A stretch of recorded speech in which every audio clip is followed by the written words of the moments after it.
Some of you know my little blue book and the fact that I've been doing a lot of work with dis-ease for a long time. And for every part of the body, there is a mental pattern. And for every dis-ease in the body, there is a mental pattern. And when you know what they are, you can begin to change the mental patterns so that you can change the dis-ease. You see, we don't want to be sick. No, that's a blanket statement. Sometimes people do want to be sick because it's a good way to get out of something. The rest of us know how to say no. If you don't know how to say no, you may have to create an illness in order to say no. Because we've made in society, we've made that a legitimate way of getting out of things. But basically, we do not want to be ill, and yet we need every dis-ease that we have, because it is the body's way of telling us that there is a false idea in consciousness. Something that we're doing, something that we're believing, something that we're saying is not for our highest good. And the body is saying, please, and it's sort of almost like tugging, saying, pay attention. So, when we know what these patterns are, it gives us, again, a choice of whether we wish to do something about it or not. See, some people do not want to release their diseases. I read something very interesting the other day. It seems that only 30% of people who go to doctors follow instructions. Most people go to doctors not to cure their illness, but to have the acute symptoms relieved so that they can stand it. And it's like an unspoken agreement between the doctor and the patient, that the doctor on one level almost promises not to cure them if the patient will pretend that they're doing something about it. And for this, one person gets to pay and the other person gets to have the authority. Very, very few people will really do what they're told. See, I have a thing, when I was seeing people, that I got to the point where I would not see anyone who did not make their own appointment. I have found occasionally people have sent people to me as a present. Oh, you must go see Louise. Here, I'll give it to you as a present. Every one of those has turned out to be a disaster. Half the time the people didn't turn up. When they did turn up, they weren't really interested. When they seemed to be interested, they never went away and did anything, or if they did, it was a little bit, and they never came back. We have to be ready to do it ourselves. Remember, each person has come to this planet to learn a lesson. You have your lessons, you have your lessons, I have my lessons, you have your lessons. They're all different. We cannot learn the other person's lessons. We are not here to change other people. We are here to change ourselves. That is what we've come to the planet for, to change ourselves. If we try to do it for someone else, or learn their lesson, or make it nice, they don't get to learn it. And even if we fix it, isn't it amazing how they turn around and recreate it again? And we all know people like that. We've paid their rent, or we've gotten them out of some mess, or we've done this for them or that for them. And 2 months later, they're in the same problem because it's their pattern. It has nothing to do. Teaching them how to get out of it, it is much better if they're willing to learn. So it's like, you know, the student must come to the teacher. And when the student is ready, the teacher is there, always. Let's talk a little bit about disease in the body. And I'd like to just generally go through the body on the different parts and different patterns. The head, basically, metaphysically, represents us. This is what we see of each other. Most of us, most of the time, wear clothes, and we're pretty well covered up. However, the heads show. So this represents us. And when there is something wrong in the head, it usually means that we're feeling very bad about ourselves. You know, headaches are almost always invalidating the self, which means making yourself wrong for something. And the next time you get a headache, you might just ask yourself, how am I making myself wrong? What have I just done that I'm putting myself down for? And see if you can't forgive yourself for it and allow that loving, accepting energy to flow. I mean, even if you've made a tremendous goof, so what? Take it as a learning experience, not as an excuse to beat yourself up. Because that doesn't do any good. When you punish yourself, you don't learn anything. The ears are the capacity to hear the truth.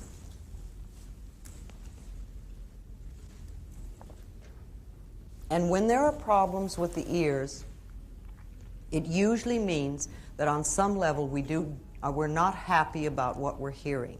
You know, earaches are very, very common in little children. Little kids have earaches all the time. And I think it comes from two things. One, they hear a lot of stuff that they get angry about and they can't do anything about. Because little kids are often not allowed to be angry. And also they hear no so much. And they want to shut it off. And so they get earaches. Any sore, any cut, any burn, any inflammation, any fever, any itis of any sort, any bruise is anger, any cut. All these things are anger that's turned against the self. Hair, metaphysically, is strength.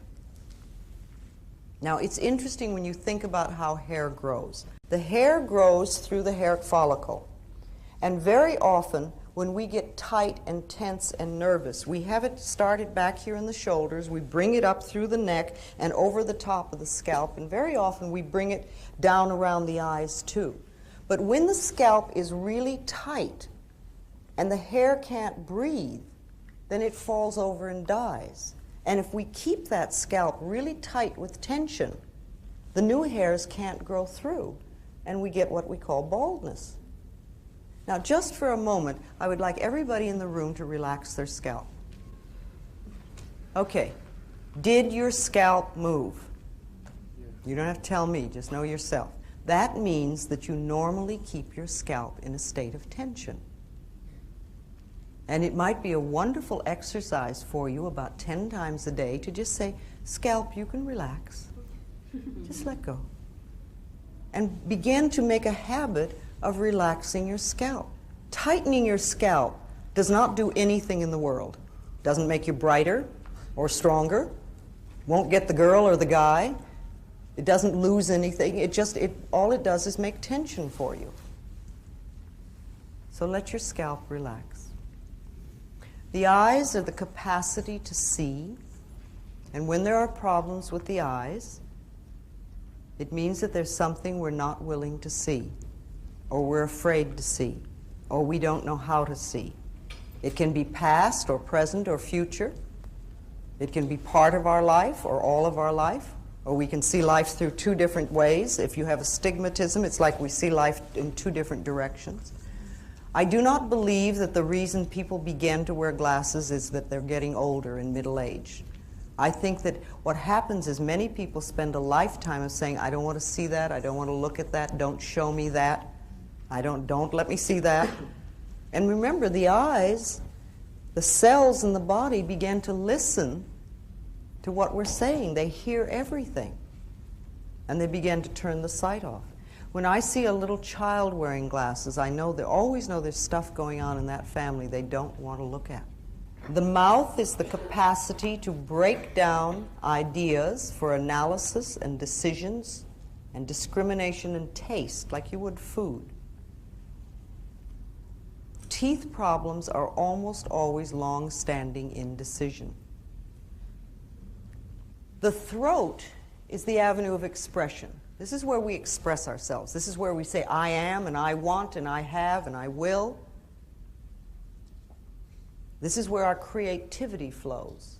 And it's also the area, the chakra center in our body where change takes place. When we feel we don't have a right to speak up for ourselves, we often have throat problems.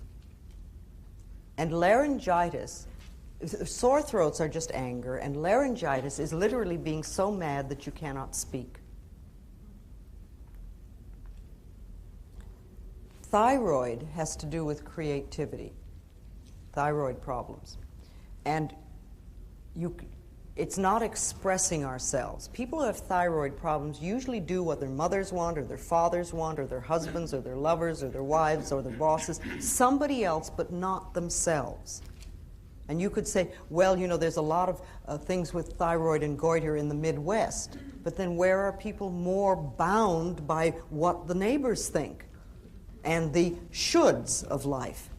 All right, shoulders have to do with burden bearing, carrying the weight of the world on your shoulders, taking other people's problems and carrying them, and not being free to shoulder your own responsibilities.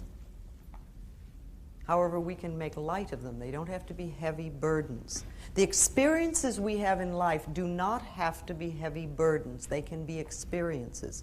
There are certain things in life that are normal and natural to life, and it's part of our experience. Being born, growing up, having relationships, ending relationships, getting jobs, ending jobs, getting married, having babies, people dying, dying ourselves. These are normal and natural parts of life.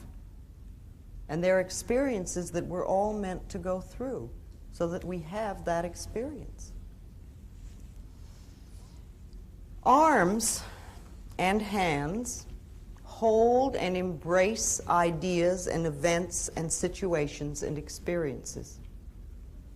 And when we have problems with the arms, it usually means that there's some experience that we're going through that is difficult to embrace, or perhaps it's too much. The lower part of the arm has to do with your abilities, and the upper part, your capacity.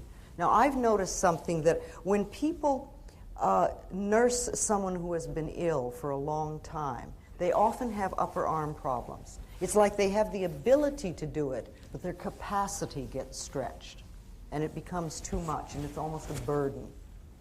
Hands hold and grasp, and they hold lightly and lovingly, or they clutch. And when there are problems with the hands, it usually means that there's something that you're experiencing and going through that is too difficult to handle. There's a problem with it.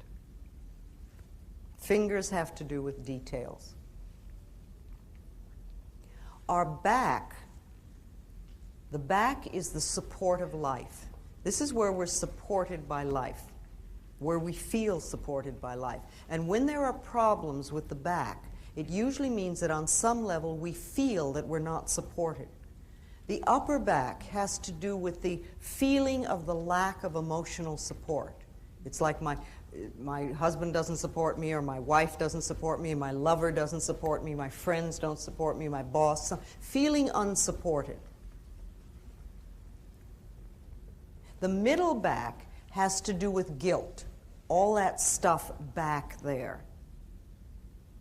And the lower back usually has to do with finances. And where do we have so much problems with the lower back? Sciatic nerve is almost always money. Fear of money, not money itself, but the fear of it. And it has absolutely nothing to do with how much you have. It's how you feel about it. You know, so many people think that money is the most important thing in the world, and if they don't have money, they would just die.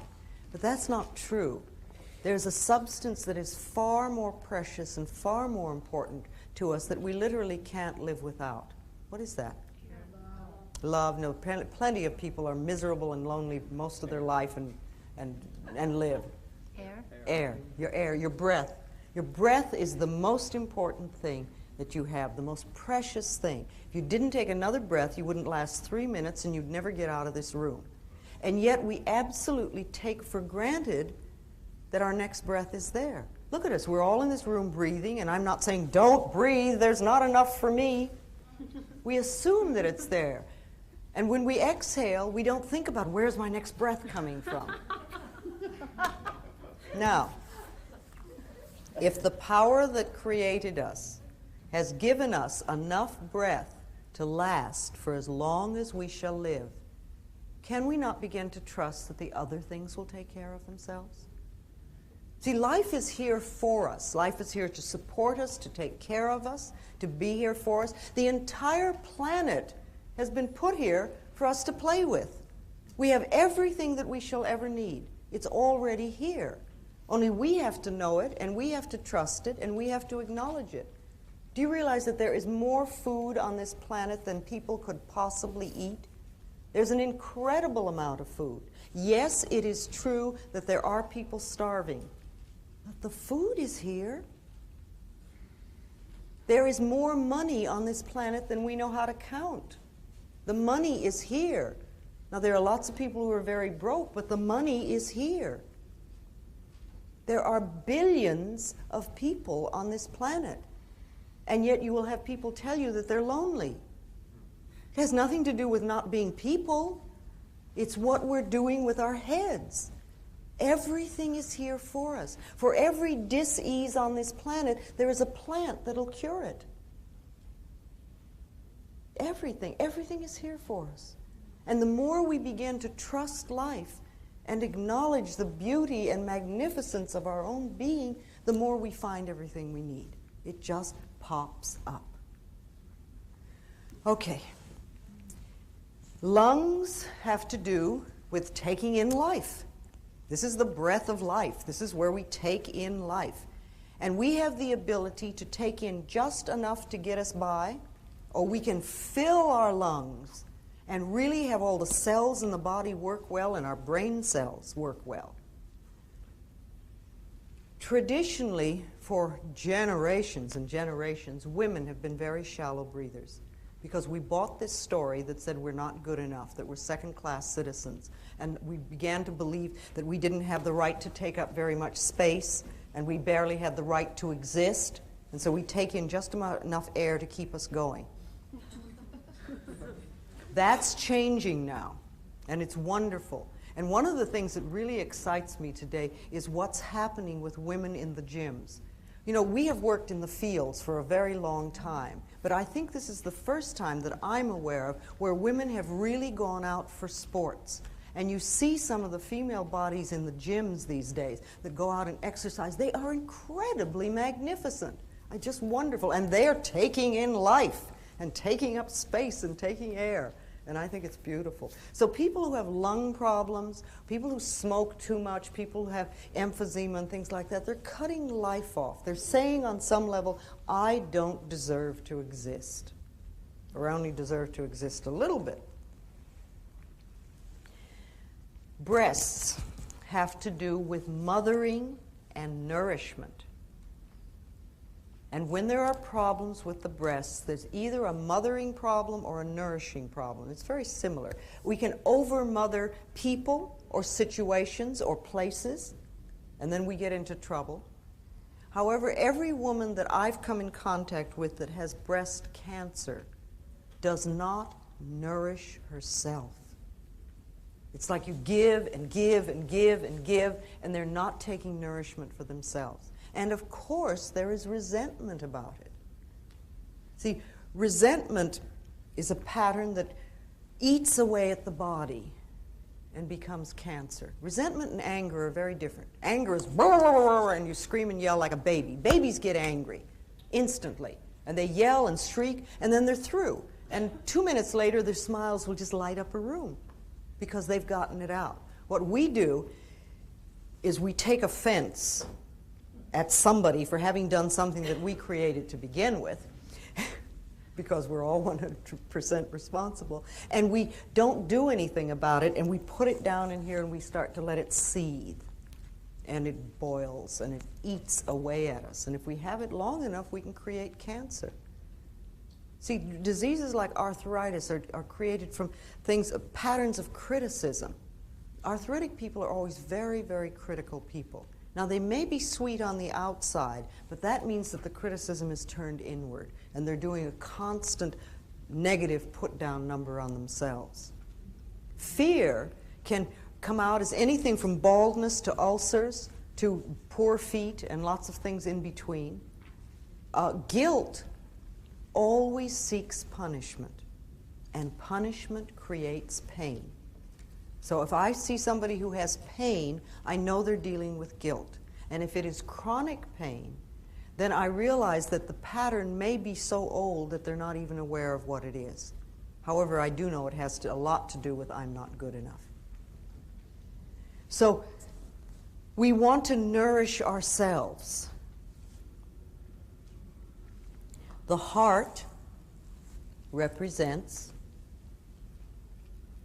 love. The heart represents love. And the blood in the body, metaphysically, is joy. So if you get this image of the heart lovingly pumping joy throughout the body, through all the veins and arteries, and nourishing Every single cell in the body. That is the normal, natural state of the body. When we cut off our joy, when we deny ourselves love, then we are stopping our hearts from doing their work, the proper work. See, heart attack people are never joyous people. Besides, the heart does not attack us. What we do is we spend years squeezing the joy out of the heart until it falls over and gets sick. Now, anemic people are what I call yes but people. They come to you with a problem, and you say, well, you could do such and such. Oh, yes, but. Or you say, let's go to the movies, and they go, oh, yes, but. It's like they're just pulling that rug out from under themselves all the time, and they get what we call tired blood. The blood doesn't have the joy flowing through it. Now, high blood pressure is like emotional sprees. Everything becomes a big deal. Everything is a huge deal. And again, it may be not on the surface. It may only be inside. And low blood pressure is just the opposite. Low blood pressure and hypoglycemia are very similar. It's like, what's the use? It won't work. Why try? Don't bother. It's just, again, it's just, there's this, no get up and go. All right. Kidneys have to do with disappointment and failure and fear. And the word kidney has the word kid in it. And if you think of a little child, they can drop their lollipop and it is the tragedy of the world. The whole world is ended for them at that moment. People who have kidney problems have a tendency to react to life in the same way. They make huge deals out of experiences. And if you speak to anybody who's on a dialysis machine, you will find out that about 2 months before that happened, they experienced what they considered a big loss in their life, either a relationship or a house or a job or something like that. And it's like they feel they can't go on. They just can't go on. They don't know how to filter that experience through them. The liver is the laboratory of the body. It does over 500 different functions, and it is also the seat of primitive emotions. So when we are very angry, that's like rage and anger and hatred sit in the liver. And when they do, then they create a lot of problems. If you're a very angry person, you can throw your liver off. If your liver is off, you can become a very angry person. For instance, everybody in AA is an angry person. You've got two givens with anybody in AA, a lot of self-hatred and a lot of anger. And both of those need to be dissolved before the real healing can take place. Stomach. Stomach digests ideas. We have taken in, it's intake, assimilation, and elimination. So the stomach is there to assimilate ideas. And very often when new experiences happen, we have problems assimilating them. It's something outside. Bells go. It's all right. We'll assimilate this experience. And they have a right to make some noise. If a noise happens and it disturbs you, if you give it permission to be there, it's amazing what happens. Like we give that permission to make that noise, and then it sort of goes away from our consciousness. People get very frightened about experiences, and they find it difficult to digest them. You see, ulcers, remember, are nothing more than I'm not good enough. It's fear. That's all it is. Only it's a fear with the boss. It's another way of saying I'm not good enough. Thinking just for a moment of how the stomach works on a mass scale. When airplanes came in a few years ago, God, they must be here, 20, 30 years now? But anyway, when they first came out, remember they had the little throw-up bags at every single seat. And everybody, we were flying, but this was a new idea that we did not know how to stomach. The idea of getting in a little metal tube and going through the sky and getting down on another place was not something that we could stomach easily. So everybody was throwing up into their little bags, and they'd roll them up and hand them down to the aisle, pass them down the aisle to the stewardess who was running up and down the aisles collecting these bags because people were throwing up. We were frightened. Now it's many years later, and we've digested the idea of flying, and it's very simple now for us. And while the bags are still there, hardly anybody's throwing up.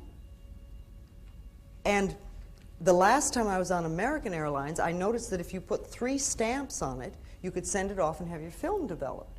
Because nobody's throwing up anymore. They had to do something with it. Okay. Where are we now? Spleen has to do with obsession. We become obsessed about things. All right. The colon is elimination, release, and letting go.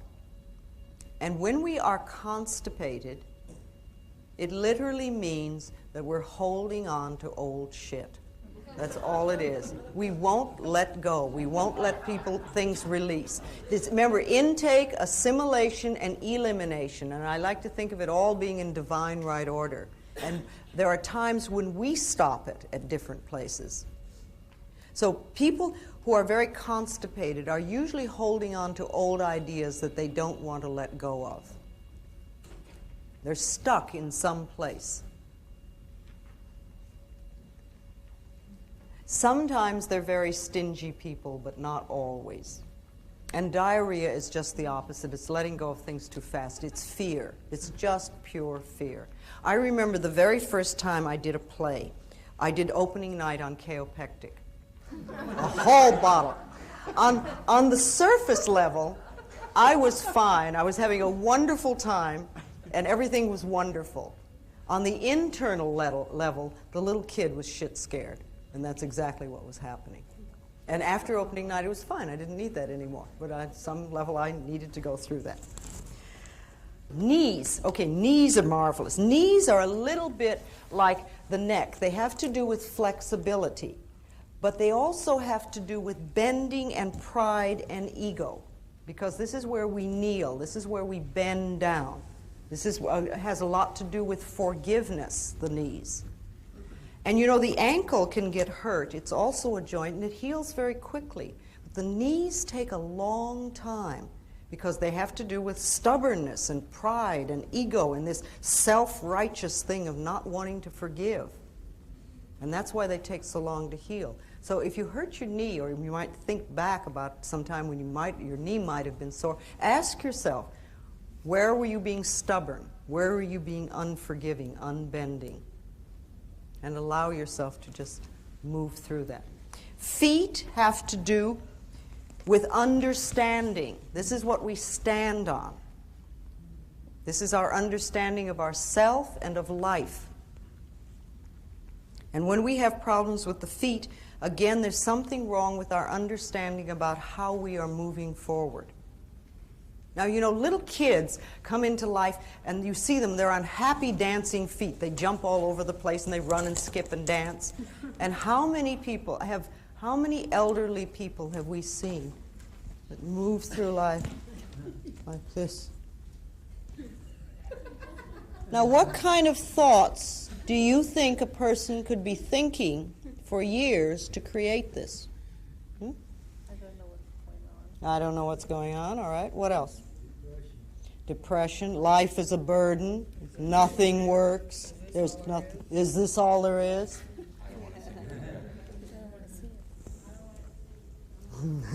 I don't want to see a lot of those things. Remember, our bodies follow our thoughts. And you can look at a lot of people and know what their thoughts are just by looking at their bodies. Our skin is our individuality. And when we feel threatened by anything, we often get skin problems.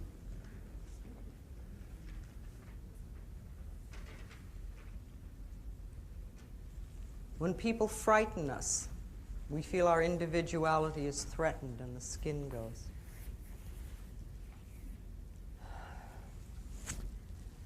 All right, let me talk a little bit about the genitals. our beautiful, beautiful genitals, which so many of us do not believe that that's true. However, the genitals are just as beautiful as any other part of our body, and they have their own special functions, and they have more nerve endings than any other part of the body. They are meant to give pleasure, and that's what they're for.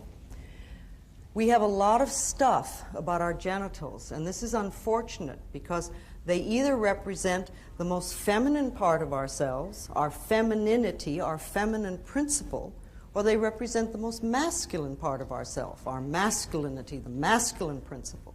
And when we do not feel good about ourselves as men or women, or about our sexuality, we can have a lot of problems with our genitals. It's very, very seldom that I talk to people who were raised in a family where the genitals and their functions were called by the right names. We all had euphemisms for everything. Let's share a couple of them. What were the euphemisms for you as a child? Yes? Our no-no. Okay. All right.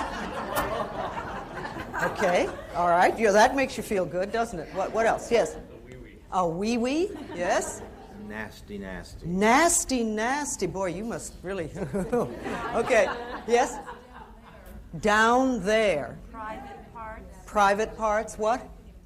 Couldn't even talk about it. Do you see? And just notice the laughter in this room at the moment. Here we are, grown-up adults, supposedly we all have it together sexually, and the minute we mention what we called it when we were a child, we start to giggle nervously like that we're doing something wrong. It doesn't matter really what it was. It could be from the most awful word to just sort of down there. But we get the idea that there is something wrong between our legs, and we start treating ourselves that way.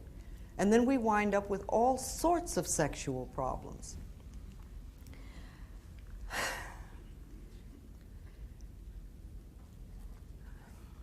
Almost all venereal disease comes from sexual guilt. It's a belief that there's something wrong with us and our genitals. Now, you know, people that have cancer have a lot of self-hatred and a lot of resentment, and usually not a very much trust in life.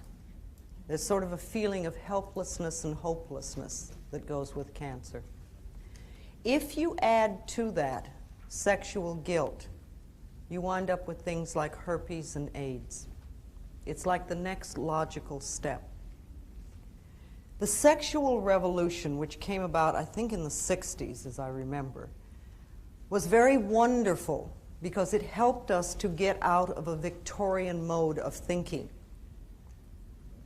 And we started to do all sorts of things sexually that we hadn't allowed ourselves to do before or that we had hidden. See, not only did gays come out of the closets, but people came out of sexual closets.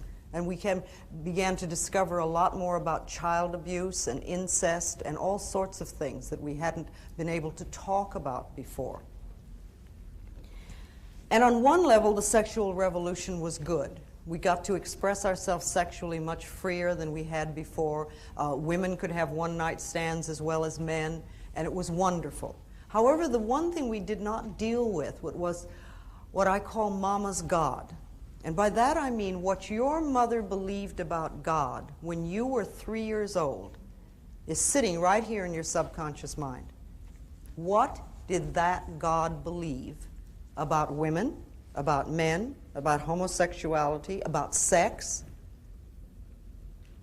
And if those beliefs are still there and we have not done something to change them, then what happens is we create things like herpes, which comes back again and again and again to punish you. And then if we move into the gay community, where they have every single problem that everybody else has, plus the fact that society is looking at them and saying bad, and their mothers and fathers are looking at them and saying bad, and this is a real heavy load to carry. And so we create the circumstances, the climate, where something like AIDS can come up. I find to myself that AIDS and cancer are very, very similar. And I work exactly the same way with both of them. Doing a little more to work on dissolving sexual guilt, because that's a real problem.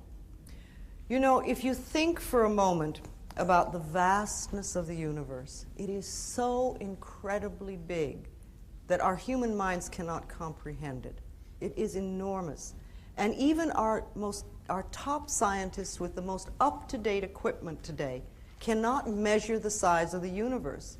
And half of them don't agree on whether it's expanding or contracting. And in this incredible universe, there are so many galaxies that we haven't counted all of them. And in one of the smaller galaxies, in a far-off corner, there is the small galaxy called the Milky Way. In a very far-off corner, there is a minor sun. And around this sun revolve a few pinpoints, one of which is called planet Earth. Now, I find it very, very hard to believe that the incredible intelligence that created this entire universe is an old man sitting on a cloud above the planet Earth watching my genitals with a book.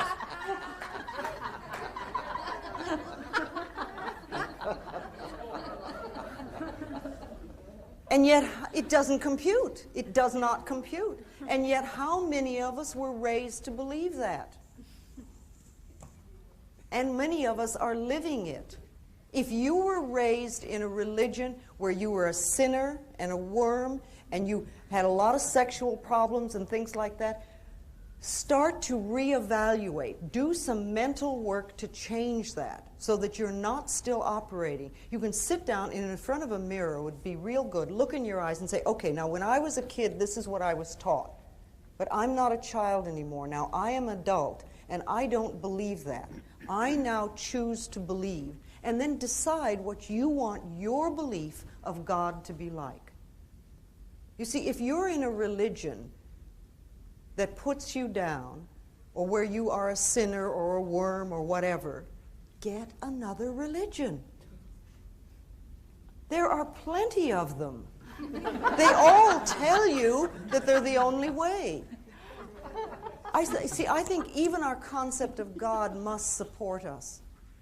And you do not have to have the same concept of God that your parents had or your grandparents had. You don't have to. Each person is a unique individual, and each one of us creates our own lifestyle and our own belief system. And I think we need to constantly reevaluate what we believe. And particularly if we believe things that don't nourish us. Think, why do I believe that? Where did I learn that? Is that really true for me now? Does it make sense? Maybe I could let that one go. You might create a pair of psychic scissors and cut them out of your consciousness. Or create a great big wastebasket and say, okay, that one goes there. And decide that you just do not choose to live under old limitations anymore. Refuse to believe in worry. Begin to trust the universe and watch how it works.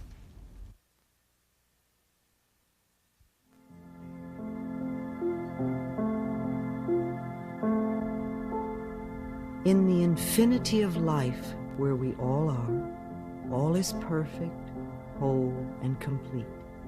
We are one with the power that created us, and we are now open and receptive to the abundant flow of good the universe offers us. All our needs and desires are now met before we even ask.